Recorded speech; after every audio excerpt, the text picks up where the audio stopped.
What about us? We'll always have Paris. We didn't have, we lost it until you came to Casablanca. Lights, camera, and a whole lot of heartbreak. Today, we dive into the most devastating divorces of the golden age of cinema. This is the second part of our series, as we previously covered 5 other notorious splits. You can find that video on our channel if you're interested. So, let's get started. Come to stare at the animals in the zoo? Number 5. Rita Hayworth and Orson Welles. In the glittering realm of Hollywood, where illusion and reality often intertwine, the love story of Rita Hayworth and Orson Welles became a compelling tale of passion and shattered dreams. Orson Welles, the visionary director and actor, was captivated by Rita Hayworth's allure long before their paths crossed. Her pin-up spreads painted her as a femme fatale, but Welles soon discovered a different truth. Behind the seductive facade was a shy young actress, still finding her identity in the spotlight. Their love story unfolded against the backdrop of Hollywood's golden age. Welles, known for his avant-garde approach to filmmaking, welcomed Hayworth into his circle of friends. He playfully pretended to read her mind, a charming ploy that drew her out of her shell. The connection deepened, and in 1943, on the bustling set of CoverGirl, they exchanged vows during a lunch break on September 7th, bypassing the traditional honeymoon. For a fleeting moment, they basked in the joy of newfound love, eager to escape the relentless spotlight of Tinseltown. A mansion became their refuge as they hatched plans to leave Hollywood behind. Welles envisioned a foray into politics, while Hayworth sought solace in pursuits beyond the film industry that had made her a reluctant star. Welles recalled, "She hated being a movie star. It gave her nothing." Hayworth, driven by a desire to be the ideal partner for her accomplished husband, immersed herself in his world. She devoured his books, championed his political aspirations, and assumed the role of devoted wife, ready to bear his child. In her own words to fellow actress Joan Allison, "I really wanted to be everything Orson wanted me to be." In the candid account of their breakup, Hayworth revealed a stark truth about Welles' reluctance to accept the responsibilities of married life. "Throughout our marriage, he showed no interest in establishing a home. When I suggested that we buy a house, he told me he didn't want the responsibility," she lamented. It became clear that Welles, a maestro of creativity, was unprepared for the conventional demands of domestic life. "Mr. Welles told me he never should have gotten married in the first place, that it interfered with his freedom in his way of life." The tensions intensified when Hayworth, pregnant with their daughter Rebecca, found herself caught in a web of infidelity spun by Welles. Gloria Vanderbilt, an heiress entangled in her own marital entanglements, became the focus of his attention. But she was not alone in the shadows. Behind closed doors, Welles began an affair with Judy Garland, sought solace in the company of sex workers, and became increasingly indifferent to his wife's needs. As Welles explored the labyrinth of his desires, Hayworth, burdened by the weight of a tumultuous marriage, sought solace in the embrace of alcohol. The volatility of their relationship reached a breaking point, leading to her decision to file for divorce, a choice that would reshape the trajectory of their lives. The divorce was granted in 1947, marking the end of a chapter that had once promised eternal love. Despite the turmoil, in an ironic twist of fate, Hayworth starred in Gilda, a film that would etch her name into the annals of Hollywood history, portraying one of her most provocative and iconic roles. Number 4. Ingrid Bergman and Peter Lindstrom. The love story of Ingrid Bergman and Peter Lindstrom is a poignant chapter in the symphony of Hollywood romances, a union that soared to great heights, but ultimately plunged into despair. Set against the backdrop of success, fame, and the American dream, their story paints a portrait of a love that couldn't weather the storm.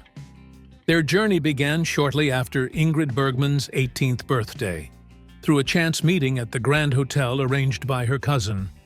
Peter Lindstrom, a figure seemingly woven into the fabric of her destiny, entered her life, and in 1937 they exchanged vows, marking the beginning of a promising journey. 2 years into their marriage, they welcomed their first child, and their careers both took off, casting a radiant glow over their lives. Bergman adorned with her first Oscar, and Lindstrom transitioning from dentist to medical instructor to renowned brain surgeon seemed to embody the pinnacle of success. But cracks began to appear beneath the surface of their seemingly idyllic lives. Lindstrom's dominance and criticism became a stifling force that eclipsed the luxuries they now possessed. Bergman found herself shackled to a life that, despite its opulence, felt increasingly oppressive. Her plea for a divorce, a liberation from this gilded cage, was met with staunch resistance from Lindstrom, who could not fathom the dissolution of a marriage seemingly free of overt conflict. For a decade, Bergman struggled with an unhappy marriage, looking for a way out that remained elusive. The turning point came in 1948, when she began an affair with Italian director Roberto Rossellini.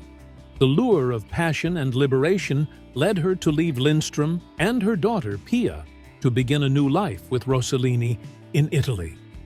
The shock waves of this love triangle and the out-of-wedlock birth of their son, Roberto, reverberated far beyond the confines of their personal lives and captured the attention of a nation accustomed to seeing Bergman as a symbol of virtue.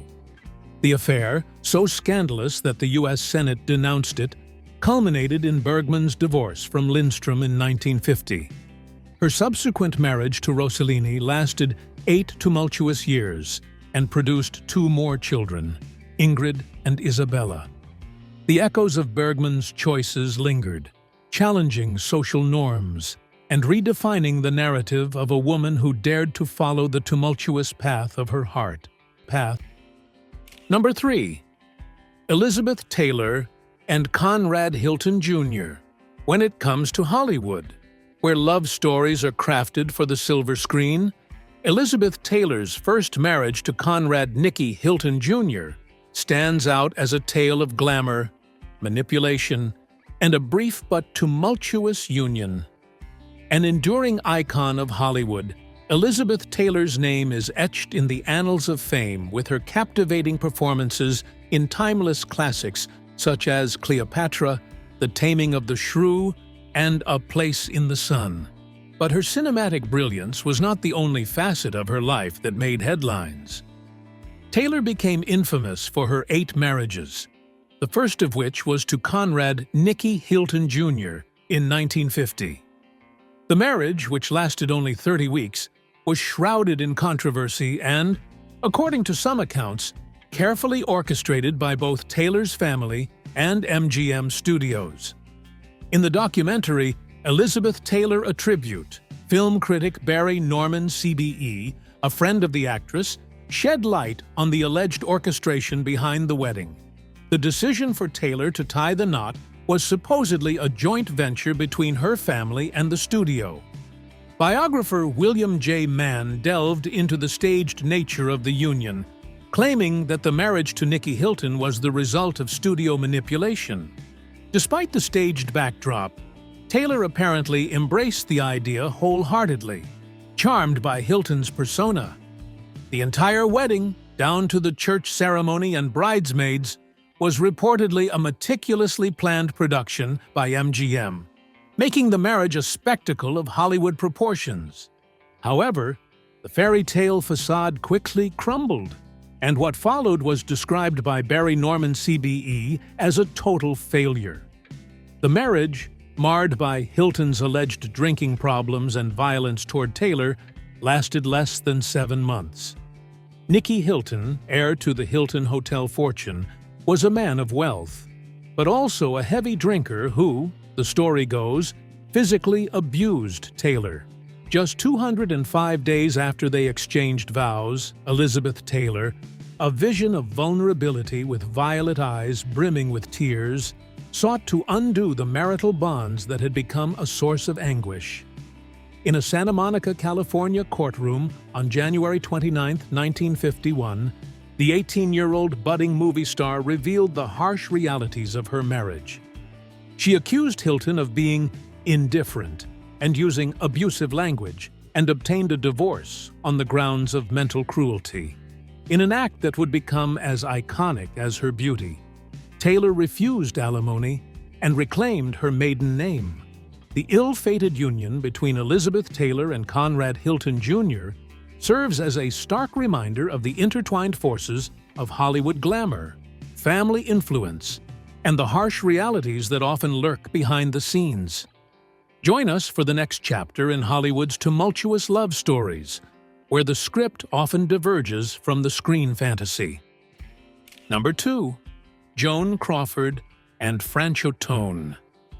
In the glittering reels of Hollywood's golden age, the ill-fated romance between Joan Crawford and Franco Tone emerges as a poignant tale of love tangled in the thorny vines of ambition.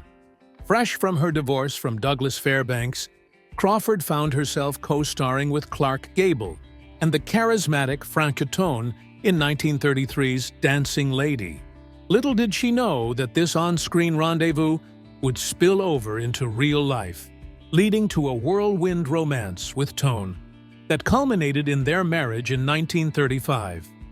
Their union, however, would prove to be a tapestry woven with threads of unfulfilled expectations and divergent dreams. Joan Crawford, driven by an unyielding ambition for fame, repeatedly found herself entangled with men who failed to support her aspirations. If Fairbanks leaned toward politics, Tone, an actor's actor, dreamed of gracing local stage plays rather than basking in the glow of blockbuster films. Undeterred, Crawford embarked on a relentless quest to mold Tone into a reluctant star, setting the stage for their unraveling.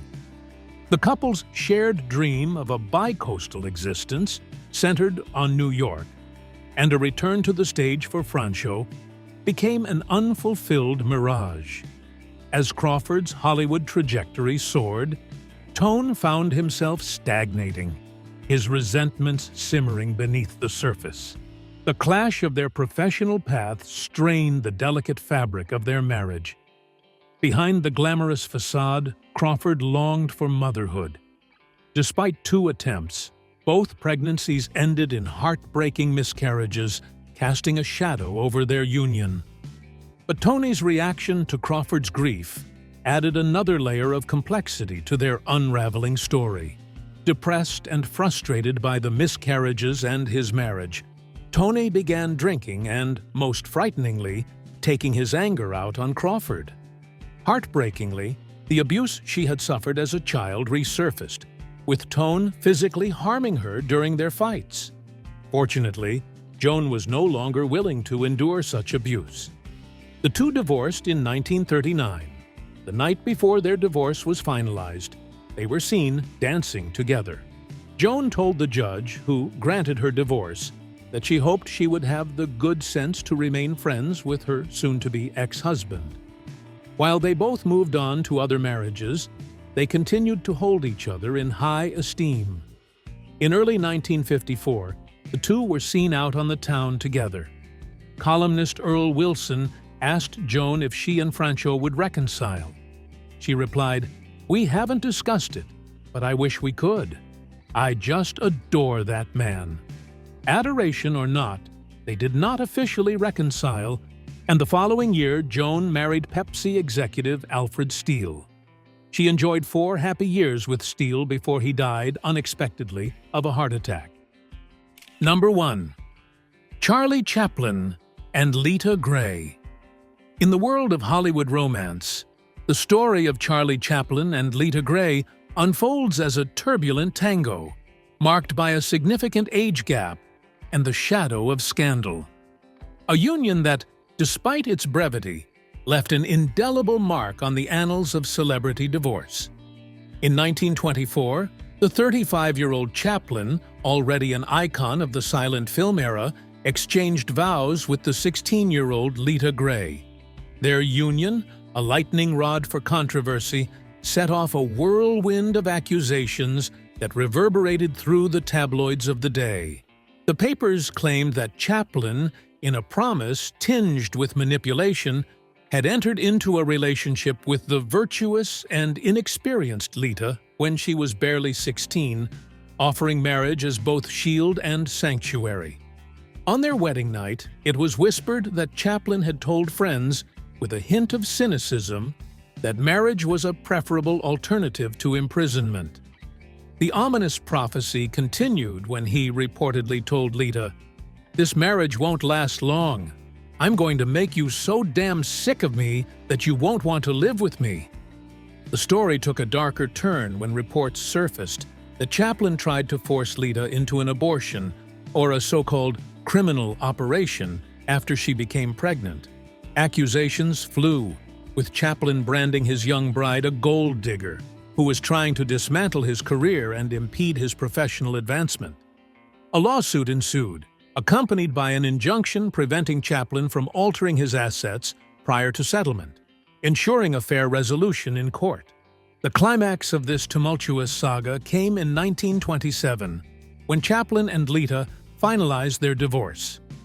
In a financial settlement that reverberated throughout Hollywood, Lita was awarded $800,000, a staggering sum at the time, and the largest in divorce history. While some saw Lita's victory as a triumph, others saw it as a strategic move orchestrated by lawyers. As the dust settled on this chapter of Hollywood history, Charlie Chaplin continued to dazzle audiences with his cinematic brilliance, and Lita Gray faded into the background, her legacy forever entwined with the headlines and courtroom drama of a bygone era. And that's it. Hollywood has certainly had its share of jaw-dropping divorces. Which one surprised you the most? Let us know in the comments below. And if you enjoyed this video, be sure to give it a thumbs up.